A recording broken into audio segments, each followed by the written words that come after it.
بسم الله الرحمن الرحيم. الرسالة الأخيرة. الحمد لله الذي نشر للعلماء الأعلام وثبت لهم على الطريق المستقيم الأقدام، وأذاق المحبين له لذة قربه وحلاوة أنسه فهجروا لذيذ المنام، فصاموا وقاموا لله والناس نيام. وله الحمد والثناء أن جعل مقام العلم أعلى مقام. علم العليم وعقل العاقل اختلفا، من منهما قد أحرز الشرفا؟ قال العلم أنا بلغت غايته، فقال العقل بي الإله قد عرفا. فأفصح العلم سائلا بأين الرحمن في قرآنه قد اتصفا، فبان للعقل أن العلم سيده، فقبل العقل رأس العلم وانصرفا. ها هو العام الدراسي قد رحل، ولم يبق منه إلا الذكريات، ذهب بحلوه ومره، بعجره وبجره. وهي شمس عامنا الدراسي تلملم أشعتها من شآبيب الضياء الممتدة في هذا الكون، عازمة على الرحيل، ترسم على محياها ابتسامة خمرية تبعث في النفس الشجن، وتحملها على سفين الذكريات لتنظر خلفها قليلا.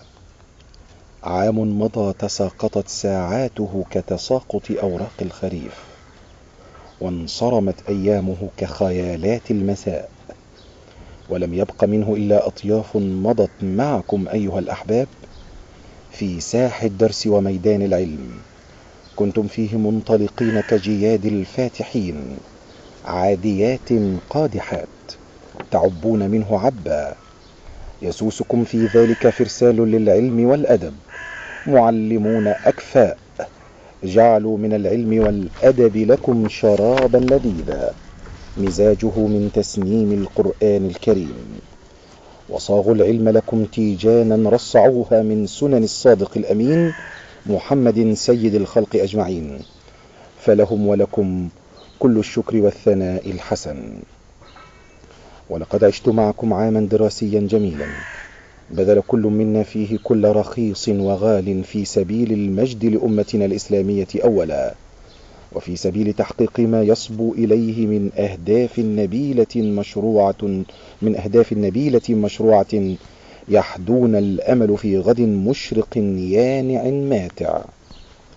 ويعلم الله أنني بذلت كل ما في وسعي، وحاولت ما وسعتني الحيلة أن أكون معلما ناجحا يبث مع العلم الأدب اللازم له، فإن كنت موفقا فمن الله، وإن كنت الأخرى فما أنا إلا بشر، ومن منا بلا خطيئة.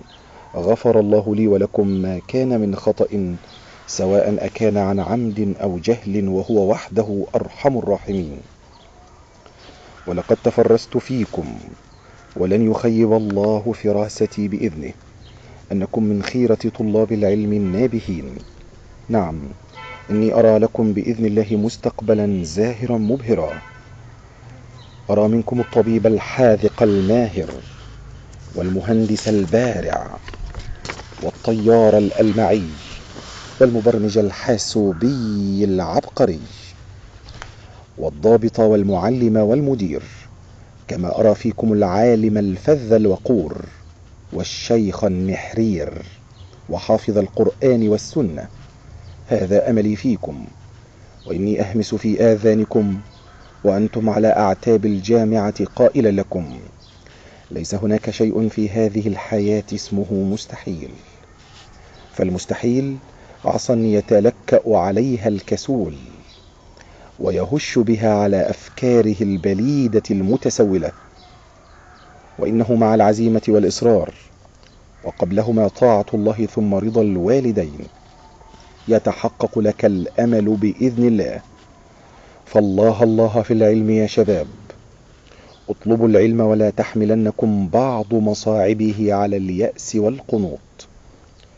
وتأمل معي قول القائل: لا تحسبن المجد تمرا أنت آكله، فلن تبلغ المجد حتى تلعق الصبر.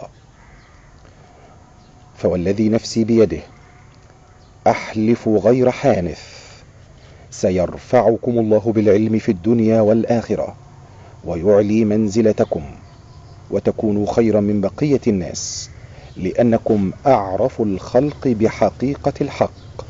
قال تعالى في محكم التنزيل: يرفع الله الذين آمنوا منكم والذين أوتوا العلم درجات والله بما تعملون خبير. وقال أيضا: إنما يخشى الله من عباده العلماء. وهذه المنزلة لمن حاز شرف العلوم الشرعية، فما بالك بمن جمع معها العلوم الدنيوية من طب وهندسة وصيدلة وحاسب وفيزياء وكيمياء. فيا حماة الإسلام يا حفظة القرآن، عليكم بمراجعة حفظكم وفهم ما تحفظون من كتاب الله، ليصدق فيكم قول الله تعالى: بل هو آيات بينات في صدور الذين أوتوا العلم وما يجحد بآياتنا إلا الظالمون.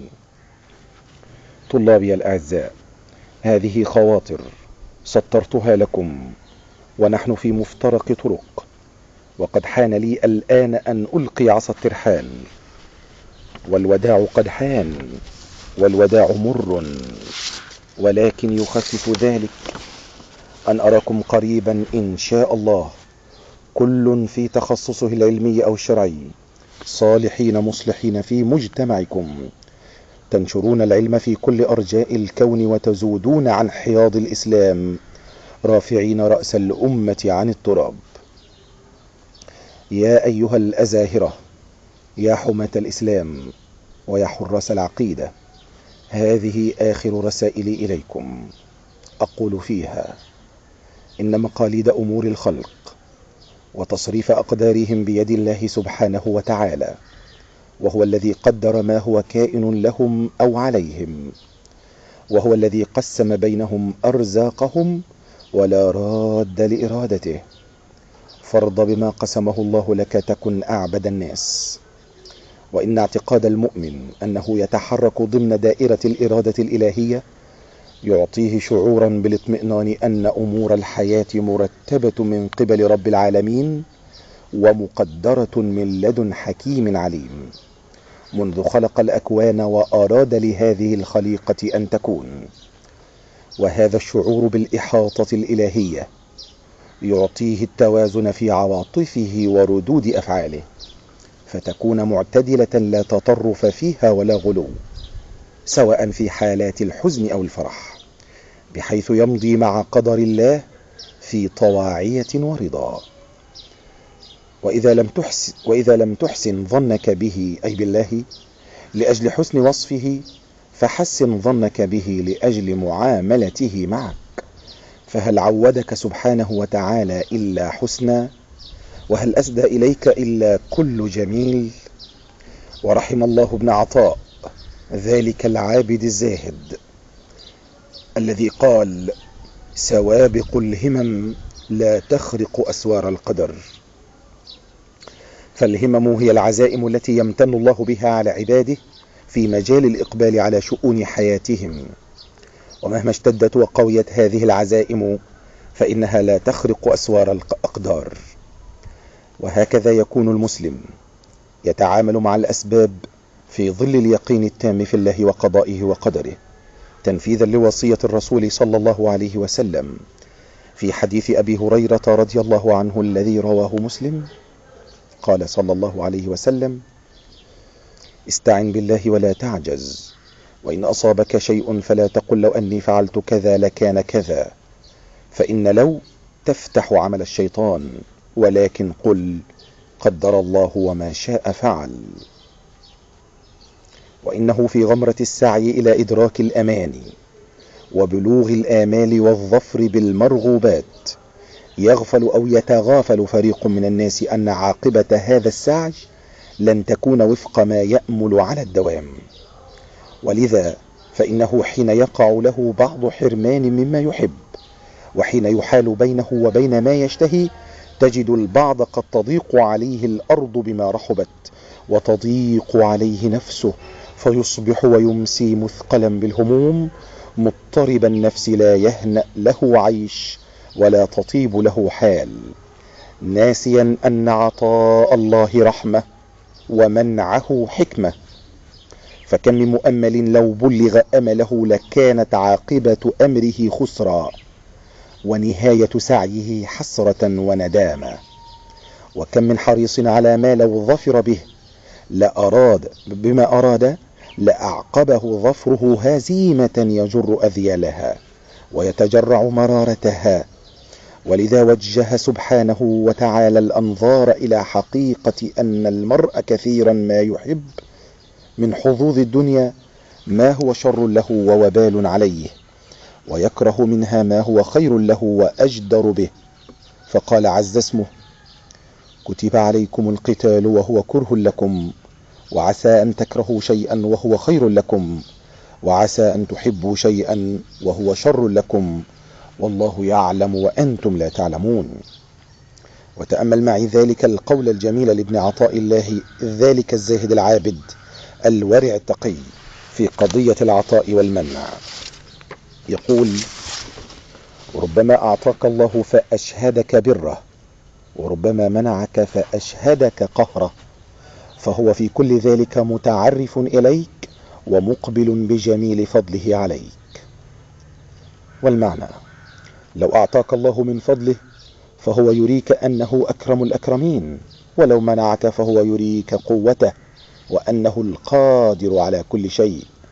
وفي كلتا الحالتين نعمة، لأنك في كلتاهما تعرف ربك وتقبل عليه بالشكر أو بالصبر والتذلل. ولله در ابن عطاء الله الذي قال عن الله جل في علاه: ربما أعطاك فمنعك، وربما منعك فأعطاك، ومتى فتح لك باب الفهم في المنع صار المنع عين العطاء.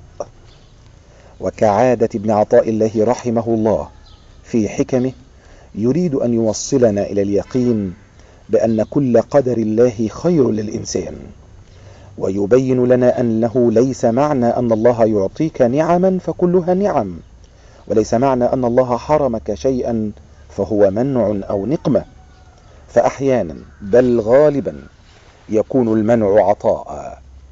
ولكن كيف يكون ذلك؟ ألم ترجع إلى الله حين منع عنك ما تريد؟ ألم تتذلل بين يديه في الدعاء وتتقرب منه حتى يعطيك؟ ألا يعلمك حين يمنع عنك ما تحب أن تتوكل عليه وتفوض الأمر إليه وتثق بأنه هو المدبر وكل تدبيره لك هو الخير، وليس كل ما تتمناه لك هو الخير؟